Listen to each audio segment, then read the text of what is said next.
nous avons une généralité à retenir. Toute personne qui allumera pour lui à la maison, à partir du moment où j'ai mon épouse, mes enfants, quelqu'un qui me représente à la maison pour allumer les bougies de Hanouka, j'ai fait la mitzvah de Hanouka. Mais la reine, toute personne qui doit travailler, par exemple, comme tu m'as posé tout à l'heure la question, je dois travailler cette semaine 2 jours avec ma belle-mère, eh bien, Echani Oseh, ta femme viendra, Bezrat Hashem Yitbarach, allumer pour toi à la maison en temps et en heure, et ainsi donc tu es sorti de la mitzvah, ce qui n'empêchera pas, pour, par exemple, si tout le monde rentre plus tard, de réallumer la Hanouka sans bénédiction, bien sûr, puisque tu es sorti de la mitzvah, tout le monde fera la mitzvah.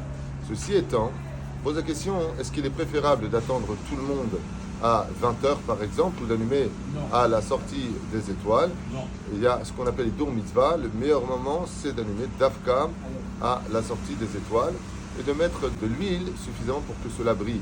Maintenant, s'ils rentrent tous à 20h, alors ils allumeront à 20h puisque nous pouvons allumer la Hanouka avec bénédiction jusqu'à l'aube.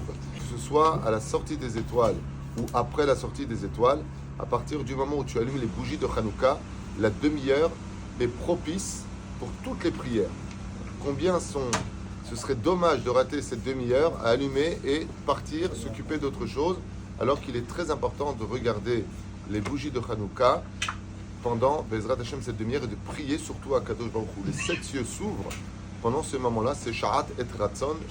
Dieu s'assoit sur le trône de miséricorde et écoute toutes nos prières, même quand elles sont Me'a la Teva. On ne demande pas des choses qui soient Me'a la Teva, comme un Algérien qui voudrait devenir Tunisien.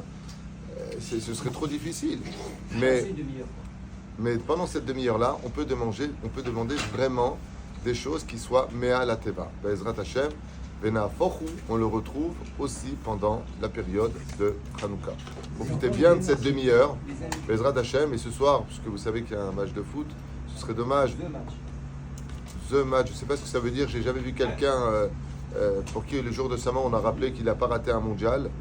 Je pense qu'on fait une très grande exagération pour un loisir. Moi je dis simplement ok, ça peut être un loisir, même si c'est vraiment très yévani. Et je trouverais dommage que pour moi, des gens qui allumeraient la bougie de Hanouka et qui courraient voir le match de foot, ben quelque part ils annonceraient que la Grèce existe encore et qu'elle gagne encore des combats.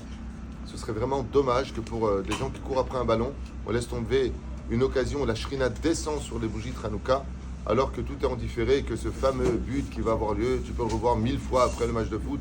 Je sais pas où on est tombé, mais ce qui est sûr et certain, c'est qu'on est face à une épreuve cette année où tous les matchs de foot ont lieu à 21h, Kaut Rabbi.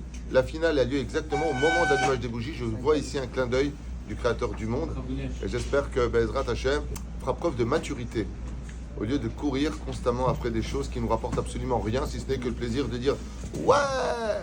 Si on a des invités et qui ne connaissent pas la halakha, on doit leur dire que tu dois participer.